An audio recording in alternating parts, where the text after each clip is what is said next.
Hello vinyl community, it's time to do my Den Bosch record fair report video. It's been over a week since I got back from Den Bosch, and I've been busy with work and busy with family and busy with life. But I have been trying to sort out all the records that I got, and I've prepared to do a little video where I just show you footage from the record fair and show you what I bought and some tips if you're going there, and like how we did this amazing weekend. For me, this is like a vacation. I don't see it as like a trip where I can go down and score some really good deals. I mean, the prices are often very high, but you have the chance to find stuff that you can't find at home, and it's like 4 days, for us 4 days of pure vacation with like-minded, meet up with a lot of friends and go out for dinners and drinks and just dig for records all day long. The setup for our trip is that we go down on Thursday. The record fair is open Saturday and Sunday, but we go down as early as Thursday because we buy this 3-day pass, so we also can access the Friday. That is like the dealer's day where all the sellers set up their stalls, and so we have one extra day to go around and dig for records. We went early to the airport here in Stockholm, and I traveled down with 3 friends, Peter and Johan.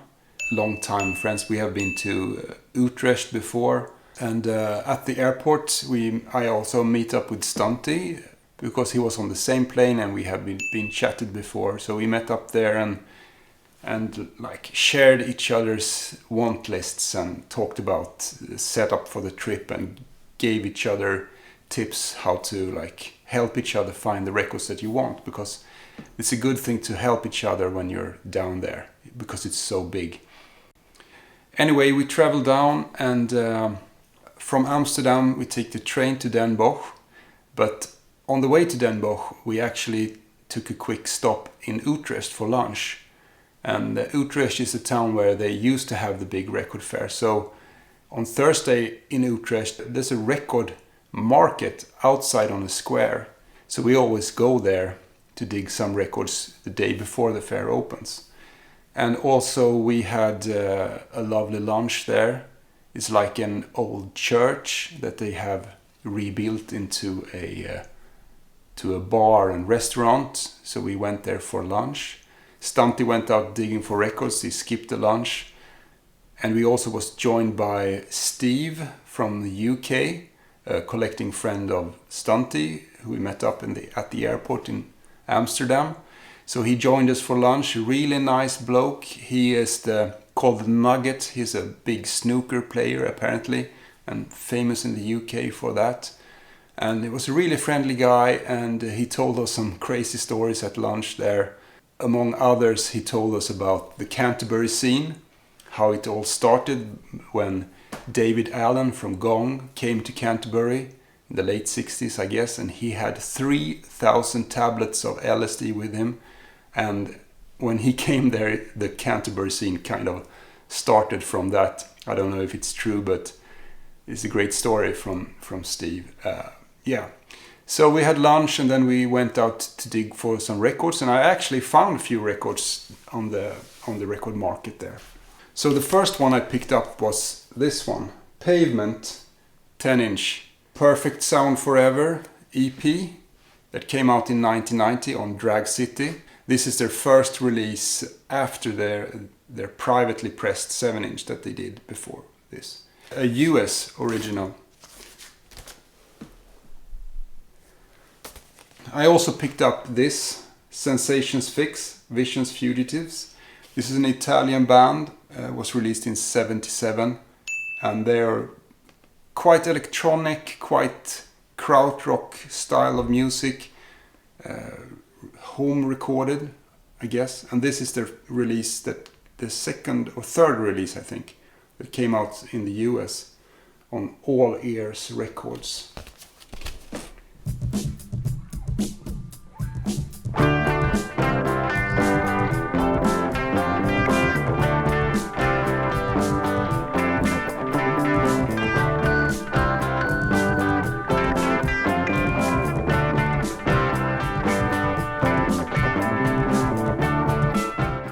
So great start in Utrecht, 2 records and a great lunch with friends.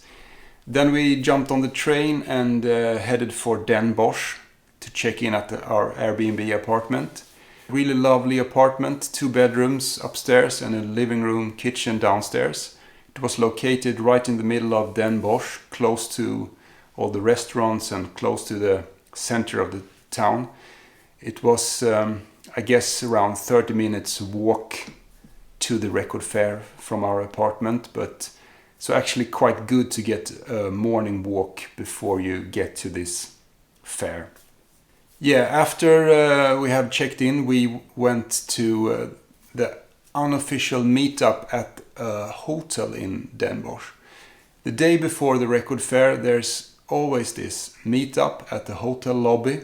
Before in Utrecht, they had it on a hotel there, so it's like a tradition. And this is a meetup for all the like heavy collectors and heavy dealers that deals with big rarities. I mean, you don't go here to buy a Foghat album. You can find some crazy records here and things that you have never seen. And usually it's a good place to bring your rarities and sell or trade, because you can get some good money out of your records there. So people just hang around and bring maybe a crate or 2 and just deal and flip through some amazing stuff. And also it's a great place to meet up all your like social media friends. I met up a bunch of friends from the UK that I've been friends with on Facebook for forever. So it's really nice to meet Lee and Austin and others. And one of the UK guy, he bought an original Mark Fry, Dreaming with Alice LP. So he bought it for 600 euros. And I mean, I've seen it on a wall for 5,000 euros. So it's a big rarity. It wasn't in the best condition, but I hold it in my hand. I have never seen it before, and it's one of my top ones. So I was a bit envy of him. Anyway, I didn't buy anything at this hotel. But I know that Stunty bought a few records there, I think. I didn't bring any records to trade, so I was looking for some top ones, but they didn't turn up. Yeah. But we went back and had a lovely dinner and went to bed early, getting ready for the big day, Friday, the seller's day. So, Friday, the first day of the record fair. It's not open for the public, it's just open for the sellers and the ones with early tickets. And we have these tickets, and it's costs more to buy those tickets, but I think it's definitely worth it, because you get one more day to just go around in this gigantic hall and to dig for records. And it's not that crowded, it's only the sellers and a few collectors like me that are there, so you can go around and like look for the best stuff before the record fair opens for the public. And so we went up, early walk. We were there around 7 in the morning, and this hall is just so big. It's 2 halls, like 2 big hangars, or I think it's 16,000 square meters big. And it's so big that actually cars can drive into the hall to unload the records. So you go around there and there are cars driving around, and it's like insane. My strategy is just to take it quite chill in the beginning, not starting to dig in the crates, because you can really get stuck in one place and spend half the day there. So I just walk around, browsing walls, checking out interesting sellers, and like take notes where to come back and where I pay my attention. And here's a tip to all the collectors that's there on Friday. The sellers are there setting up their stalls, and sometimes they don't want like collectors like me hovering over them and trying to dig for records while they are setting up their records. So give them some space, ask them politely if you can browse and dig through some records if you want. And sometimes the seller is like, come back in 30 minutes or so, and you have to respect that, because it's quite stressful to put up everything and people starting to pull up your records. So give them some space and be respectful. Anyway, I noticed a seller that I knew from before, a German seller called Minty Vinyl. I've been buying some Flying Nun stuff from him before, and when I got them, it was in such a great condition. It was like mint plus, amazing condition. So I knew that he had some more Flying Nun that wasn't available on his site or on his Discogs. So I was, I'm gonna go back there. So I was one of the first there, and I immediately find some stuff. So the first one I picked up was this one. This is a Flying Nun album by the great Unwashed, New Zealand original, and it is and it's from 1983, so it's one of the early Flying Nun releases, and this is basically the band The Clean, under a different name. They released a couple of records under the name Great Unwashed. That's a good name for a band that's called The Clean.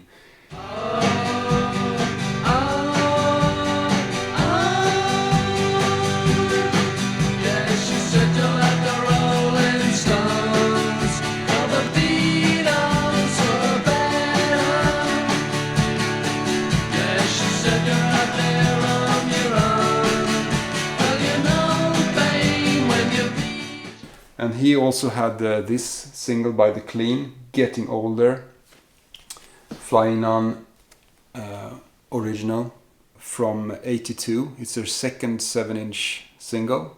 Really glad that I found this one. And he also had a copy of Spacemen 3, UK original. I've been looking for this for some time, so it was cool to find it. You have a few more Flying Nun records that I found on the first day. The Puddle Pop Lib, New Zealand original from 86. And it came with this really cool insert. Sorry for the noise on track 1. Outside life ain't as intelligent as we imagined. Yeah, typically Flying Nun manner to put these like Xerox printed inners. I hadn't really heard this so much. Only a few songs are available on YouTube to listen to, so it's gonna be interesting to listen to this one. And I also found Exploding Budgies, the Grotesque Singers, another Flying Nun original. This is amazing. I've been looking for this for some time. It's really hard to find. It's still in the shrink with this really cool classic artwork. And I think that Exploding Budgies is connected to the Goblin mix. It's the same guy who's behind this as the Goblin mix from Flying Nun.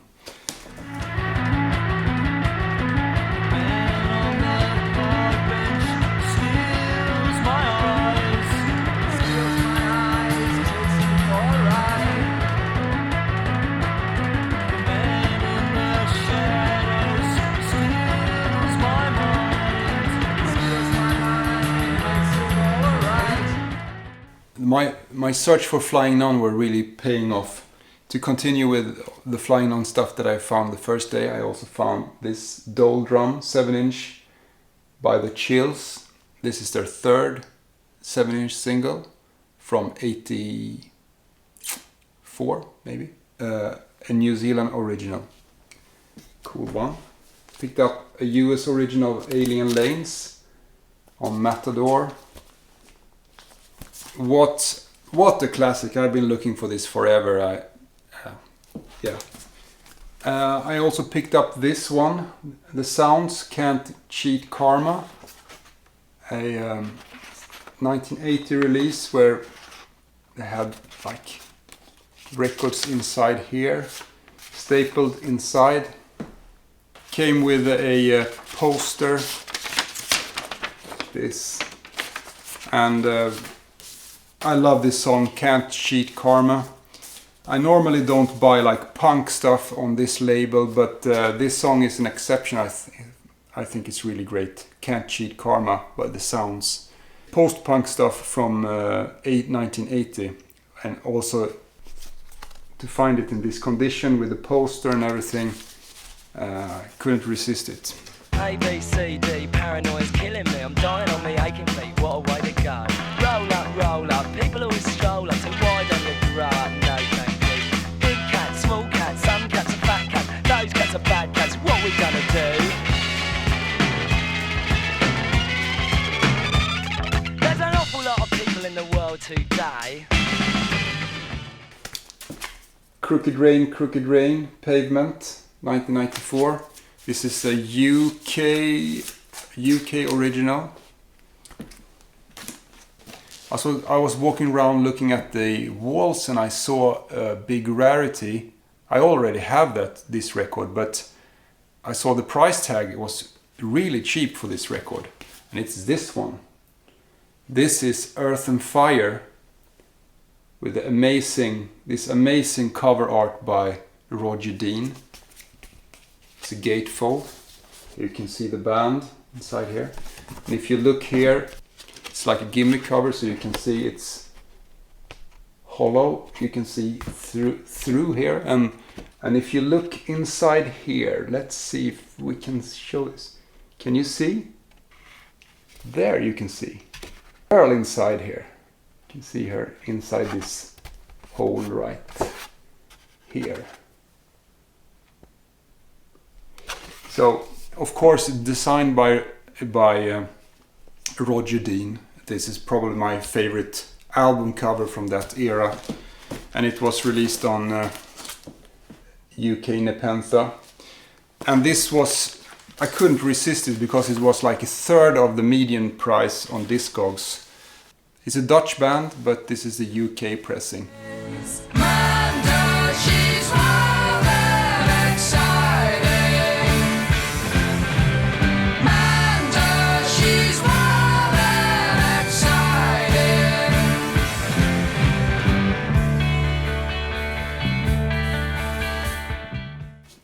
Yeah, I also picked up Massy Star, their second album. This is the 1993 release. Amazing album. I've been after this for some time. It's getting harder and harder to find.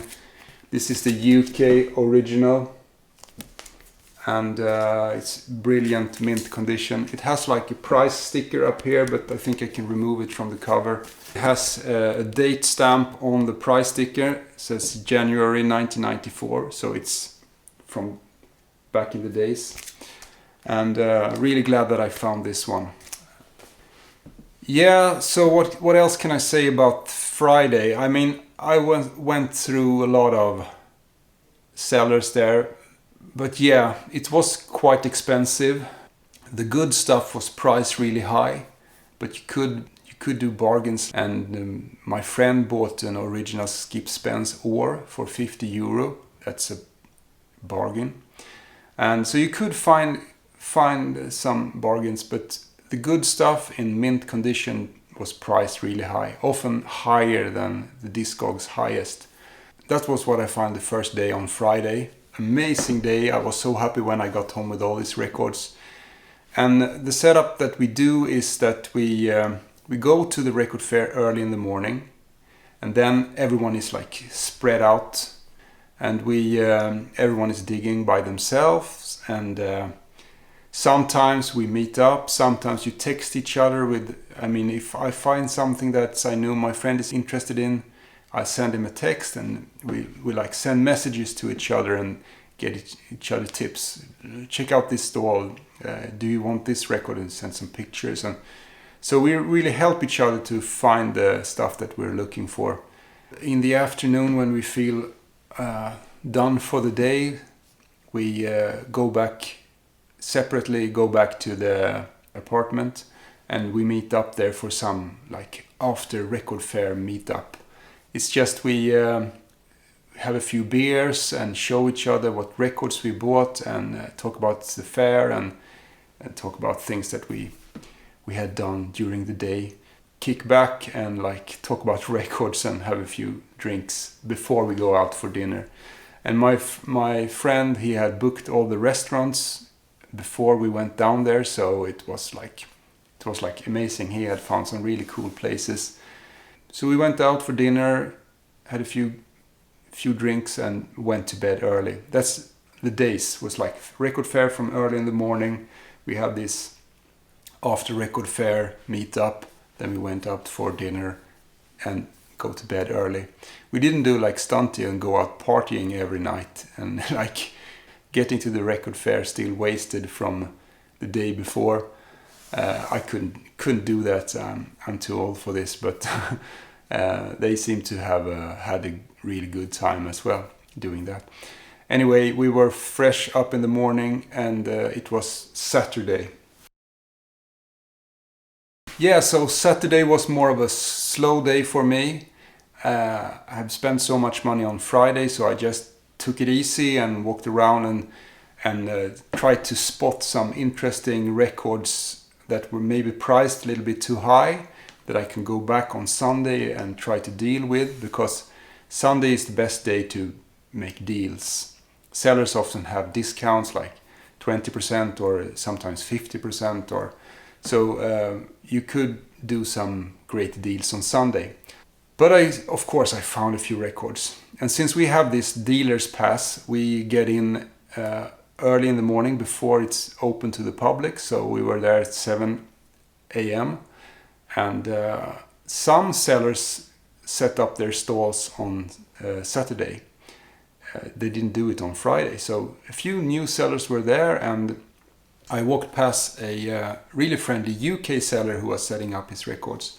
And I saw on the wall this one, Rocking Horse, Yes It Is. Released in the UK on Philips Records. This is, I've had this on my want list for some time. It's a power pop classic from '71. It's led by Jimmy Campbell, who had released some solo albums and been in some bands before this. And he put together a band that should play some like Mercy beat, Liverpool retro kind of music, but it's from '71, so it's very like Badfinger styled, Let It Be era Beatles styled power pop before even power pop was a thing. So he had this on his wall, and I saw the price tag was like half of the median price, so I went for it in really good condition as well. Cover by Hypnosis. Fun fact. A really weird cover, I would say, but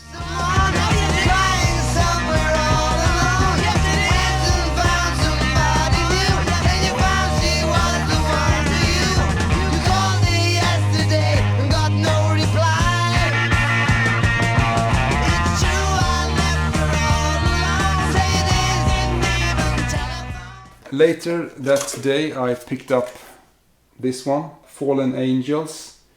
This is a German press on roulette. I've been after a US copy of this for some time, but they're getting really, really hard to find. And me and my friends, we have been talking about some US records released here in Europe. Sometimes they are really nice. I mean, sometimes when you find a German or a French press or a UK press of a classic US band, they are really nice with these laminated covers and they look really beautiful. So my friend bought a Forever Changes by Love on a French press in a really beautiful laminated cover. So you can find some cool US LPs on European pressings, and this is one of them. Really glad I found this classic US Psych from 1968.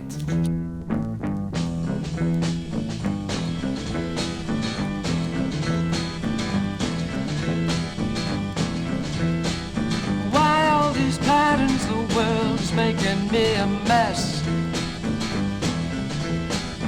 Why all these people who just couldn't care less? Also on that day I finally found a copy of Dungen, the third LP by Dungen. Ta det lugnt, take it easy. I didn't have this one before, and this is the first Swedish press on subliminal sound, and the first one was limited to 500 copies, and you can see that by looking at the spine. See if I can zoom here. I don't think so. Yeah, the spine should be very narrow. That's the first press, because they later pressed it up again. This is quite a big seller, and then it has a more wide spine. But the first one with pressed in 500 copies has this narrow spine. So I had to go to Holland to find a Swedish classic indie album. This is from 2004. Before calling it a day, on Saturday I found this one. Agemo's Trip to Mother Earth by group 1815, of course, from 68, late 68. It's a Dutch Psych album, and it was released with 3D glasses inside the gatefold cover. So you can look at this 3D image here, and it still has this those 3D glasses inside the gatefold, which is quite rare. It was released on the Philips label in Holland, made in Holland. Really glad to find this one. Some kind of concept album by this guy Agemo and his trip to Earth from somewhere. Agemo backwards is Omega, so they had some crazy, I don't know. I actually don't know the story, but it's some kind of concept album. Very glad to find that with the 3D glasses. So that was what I found on Saturday.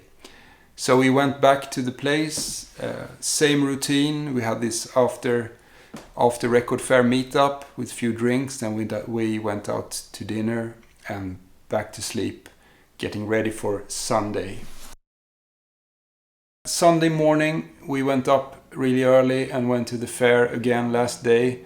The big change from the other day was that we had to check out from the apartment, so we had to bring our trolleys and have them and drag them around on the fair. But fortunately we had some Swedish sellers that we knew, the friends from Metatron, Stefan and a couple of other guys, so we could put our bags at their stall, so we didn't have to walk around with them all day. So thanks for that. Sunday, the best day to do deals. Sellers go down in price on Sunday, so you can really make some nice deals, and you should always ask for a better price. People are ready to make deals, people are ready to bargain, and that's part of the game. I also found a seller that had a huge collection of 7-inch singles. And I've seen that during the Saturday and Sunday, but I didn't have the time to like flip through a lot of singles. You don't really have that time sometimes to concentrate on one seller. But I did, and he had an amazing collection of indie 7-inch singles. So and I was like stuff that I needed, and he had priced them really, really well. They were always on Discogs medium price.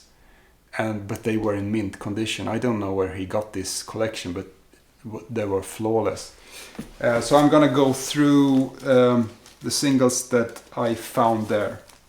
Yeah, so I found this one, Double Happies, double B-side. This is another Flying Nun release from 1984. This is with members from the Stones, and I think they later played in Straight Jacket Fits, not really sure. But this is their debut single, and it came in this like plastic bag. So the single is inside this plastic bag, and I'm not really sure how I should store it. This was how it came. I found that one. I found another really rare Flying Nun single. This is Strange Loves, When Judy Gets Out. Flying Nun from, I would say, 87. And this is not on YouTube, this is not on streaming, so it's a blind buy, but it's cool to find, so I had to check that out. I found Young Marble Giant, on Rough Trade, their test card EP about watching television on midday television watching. Cool kind of post-punk experimental thing. Palace, Will Oldham. This is their his second single, released on Drag City 1993. Non-album tracks. All the singles that I show here are non-album tracks. Mostly non-album tracks. But this one isn't a non-album track. But anyway, I wanted this single. This is Some Velvet Morning. Absolutely classic one. I've been looking for a 7-inch of this one by Nancy Sinatra and Lee Hazelwood. Yeah, I found some Guided by Voices single. Found this one. If We Wait. This is a split single. Absolutely stunning classic Guided by Voices song from 1993.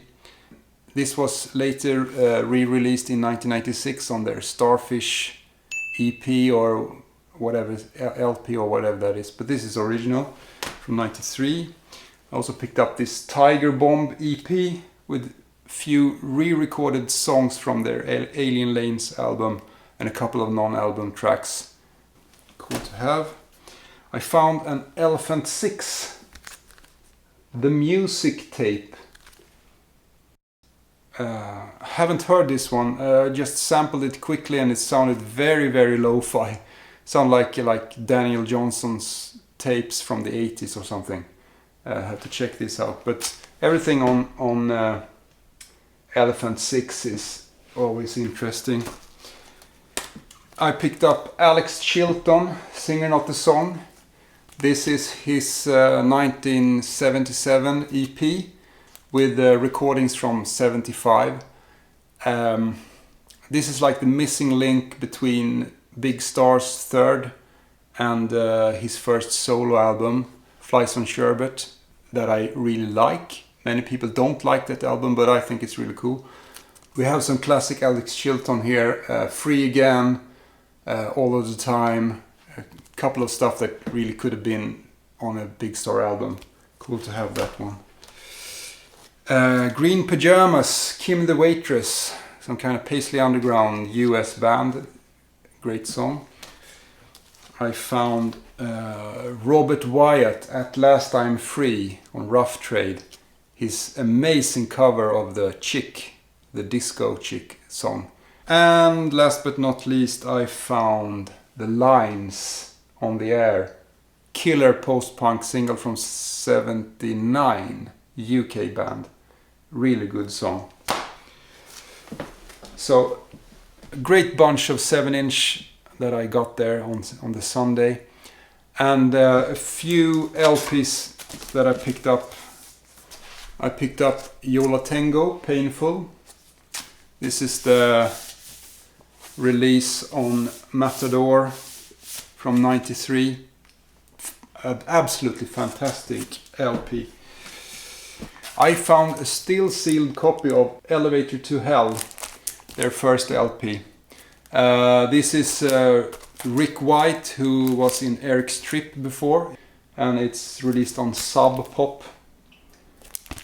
Great LP, very lo-fi psychedelic rock, indie rock. Really dig this one. From Canada. And last but not least, you have to buy some krautrock when you're in Den Bosch. And I found Kraftwerk, their debut album on Philips label. I've had this one before and sold it a couple of times, but I found it and I made it a great deal on Sunday on this one. I really love the song Rucksack. Rucksack. Pardon my German.